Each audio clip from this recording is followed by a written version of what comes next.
Hello everyone, welcome to Civil 360 IAS Academy. Today we are going to discuss sectional test 4, which was based on world geography. In this session, I'll tell you that how to approach a paper, like what kind of elimination techniques are required, how to enable your reverse learning when it comes to the test paper.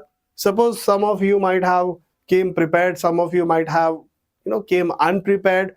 So those who came without any proper preparation, even they can foster their learning while having a clear part of this discussion. When we will be discussing about the question, I'll tell you that which concept is there, but we're not going to detail out that particular concept. And what you have to do, you have to revise it based on a particular question. So reverse learning would be fostered through these questions. All right, let's begin. So this very first question is about we can say a kind of dwarf planets, and this question is asking about dwarf planets and Plutoids primarily. So Makemake and Haumea are classified as both dwarf planets and Plutoids. And second statement is about what? That they orbit the sun in an orbit beyond Neptune and have cleared their orbital neighborhood. See, this statement, cleared their orbital neighborhood, this statement would be qualified for planets if there is a one celestial body, and if that celestial body have cleared their orbital neighborhood, so that will be considered under the planet category.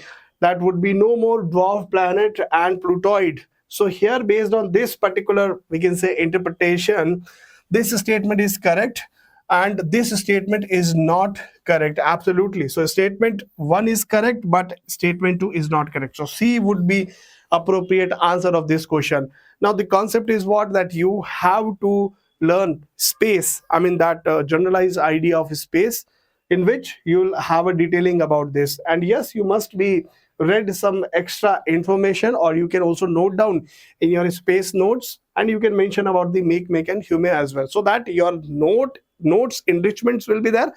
And apart from the notes enrichment, there will be some sort of reverse learning, that you would have a more clarity about the topics in some upcoming session, or let's say in some upcoming test. All right, moving ahead, here you can see that this is the Kuiper Belt. This is the Kuiper Belt, and in this Kuiper Belt we used to found some celestial bodies which can be categorized as what? Dwarf planets or Plutoids.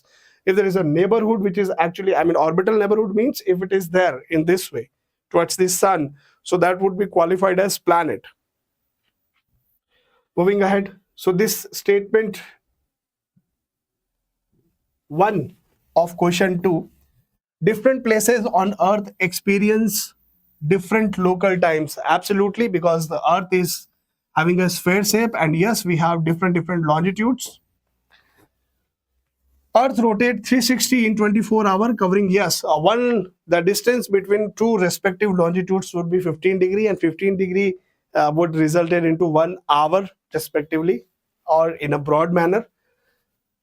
And this third statement is what? The Earth axis is inclined, causing unequal solar exposure. Now here in this question, if you read these 3 statements, 3 of them are actually correct. And these statements are so obvious, and they are straightforwardly asked. Now what makes this question difficult?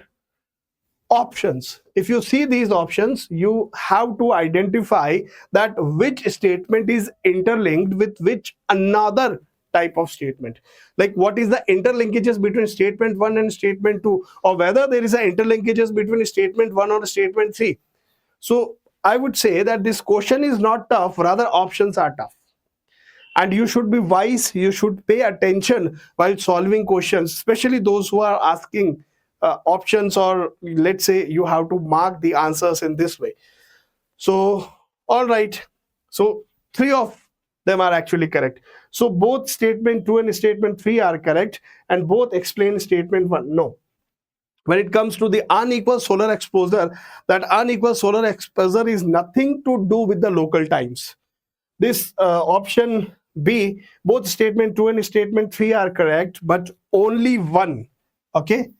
Only one explain statement 1.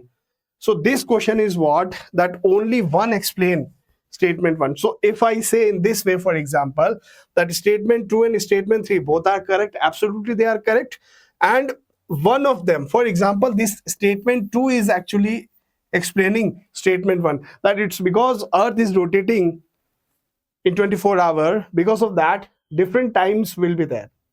So this statement 2 is interlinked with the statement 1, or I would say this is what the cause resulted into, or results or consequences in this way.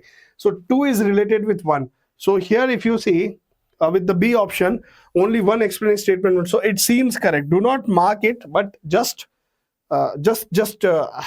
keep in your mind that this could be the possible answer. You have to check remaining options too. Only one of statement 1 and 3 is correct. No, two statements are correct. Statement 2 is correct, statement 3 is correct. So this would be wrong.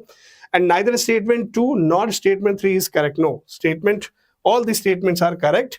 So based on this, what we can say, B would be the answer. See, in this way, you have to go with the questions. What would be the outcome of this strategy, this kind of strategy? The outcome would be that you will going to attain accuracy to some extent. Okay, the possibility of negative marking will be less, and the possibility to get more accuracy would going to increase if you adopt this particular way, especially in these kind of questions or in these kind of optional, or let's say options arrangement.